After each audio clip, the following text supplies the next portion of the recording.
So you spend a lot of time working. Is this working by yourself? Like, do you spend a lot of time alone? Yeah. Would you say that business and the way you operate has made you lonely at all? Like, do you feel like you're alone, or do you feel like you're working? I feel like I'm working. Obviously, I recognise that I don't even want to say lonely, but obviously I'm by myself a lot of the time. Mm-hmm. To be fair, I'm not even by myself a lot of the time. I'm with my brother a lot of the time. So, I can't really say I feel lonely, but I understand that for what it is that I'm trying to do and where I'm trying to be, like, obviously a crowd can't come, do you know what I'm saying? Like, it would be sick if I had 10 men around me that was all on the same mindset, and well, I don't. Do you know what I'm saying? So that in itself, so your environment in terms of like your circle and things, how did you overcome that? Because obviously you don't have, there's not 10 Mr. Hustles, right? There's only one. So what things have you done to kind of, I think, one, be kind of comfortable with being by yourself, but then still achieve what might need 2, 3, 4 people by yourself? How have you? I think I just put that down to passion, man. Yeah. Like, Okay.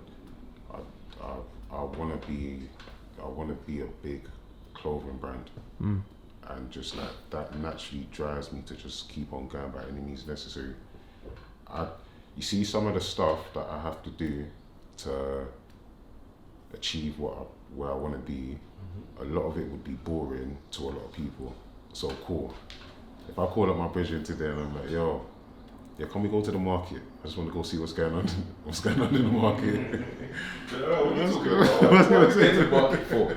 Why do we have to be in the market? What, just to look at fabrics and window shoppers? If I told them, like, yo, yeah, I want to go spend a couple hours in haberdashery, a man's going to ask me, yo, what is that? That's the first thing a man's going to ask me. Then when I tell him, yeah, I just want to go check out some buttons, or I want to go to like a clothes fair, a man's going to be like, bro, you see, shout me for the pop-up, innit? I'm not involved in the process, you know what I'm saying? So you see, just naturally knowing that there's 100 things that building blocks that I got to do to kind of like get to where I want to be. Naturally, you just on go, innit?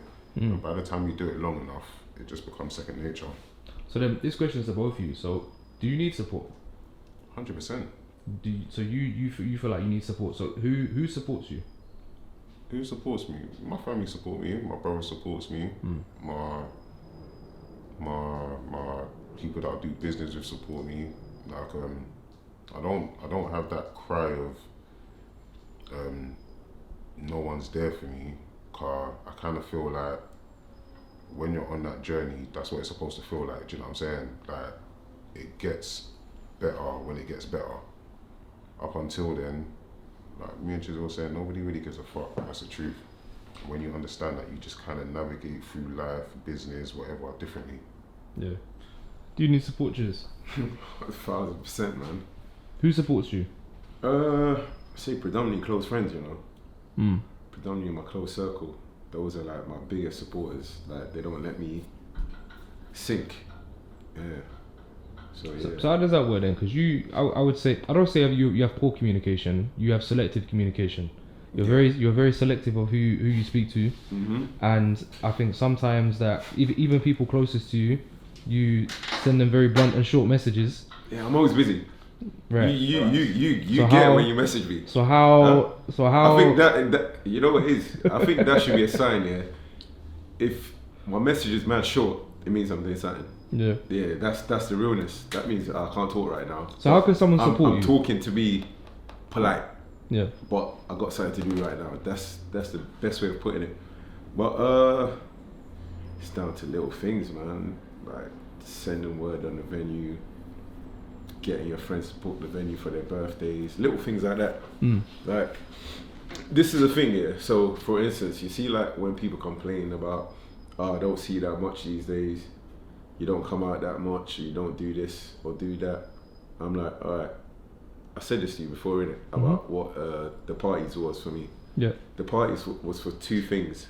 It was making extra money to do other things I wanted to do, and then it was making money to enjoy with my friends, if you get what I mean. So if I wanted to say, let's go do this or do that, we could do that. I could use it. There you go. So like, there will be times where I might phone certain people and be like, oh yeah, we're going to so and so today. Then me, Daps, a few of us are chipping table, and we're not worried about any other person chipping in. Have fun. It's on us. Now, because I'm not doing parties, my fun money, it don't exist. My hard work money is not to be doing. It's not to be squandered. It's not to be squandered. My hard work money is not for fun.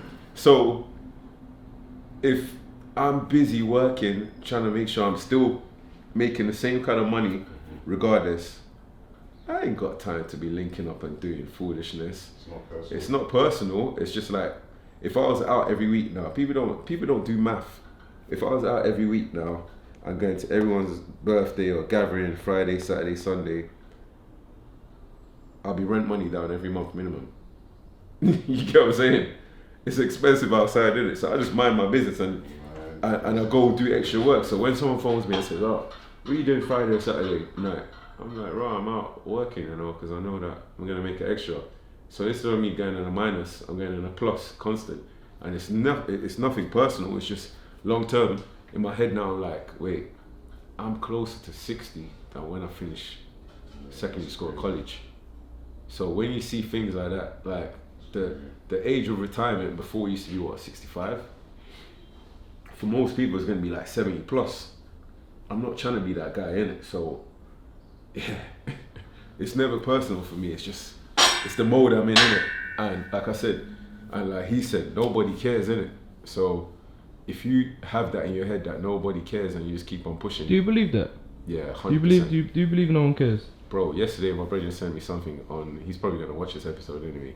He sent me something about, there was it's that Instagram page called The Desirable Truth, and a guy goes outside interviewing people, and it was a guy and a girl, and he mentioned something and said, oh, like my man is out there with the girl, blah, blah, blah, doing the interview. I said, oh, bro, deep down, do you really care?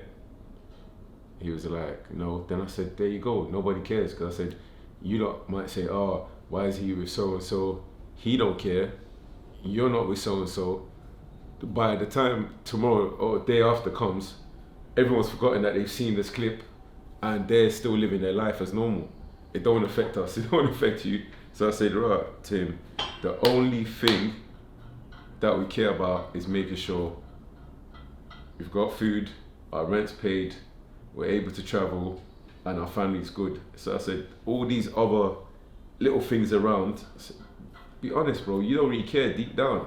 You're worried about, you're taking paracetamol for someone else's headache because you probably don't rate that person he's with, but he rates her. And as long as he's happy, it's not our business, you know what I mean?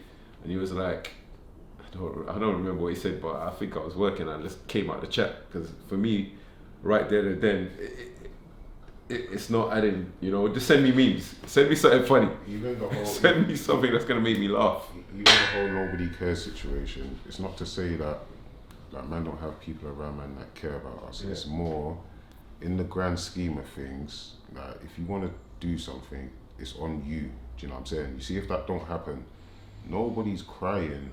But you. Yeah, but you. Do you know what I'm saying? So it's like, it's that kind of mentality as opposed to there's people around man that don't care. Of course man's got people around us that care about us, you know what I'm saying? It's just adopting that mentality when you're trying to achieve something will make you resilient to a lot of bullshit. Do you know what I'm saying?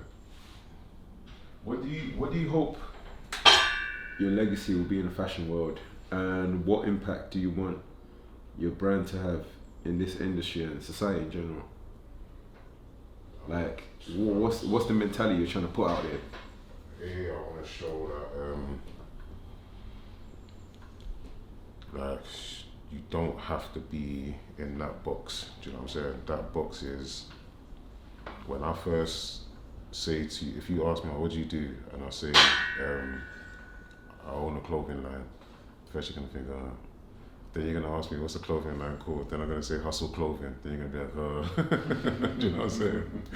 But naturally, you're just not really expecting that to be anything great. Do you know what I'm saying? Like, some of the best talent I've seen comes from the hood. Do you know what I'm saying? So to be able to see my brand make it as far as high fashion Like, I want to be the best at what I do. Do you know what I'm saying? If I could put this into terms that most people could relate to, Chifa must have had a different sense of achievement just seeing his name on a shop in Mayfair. Do you know what I'm saying? Yeah. Like, I'm chasing that type of high. Yeah. You know what I'm saying? I want to be the sickest to do this, man, for my borough. Yeah.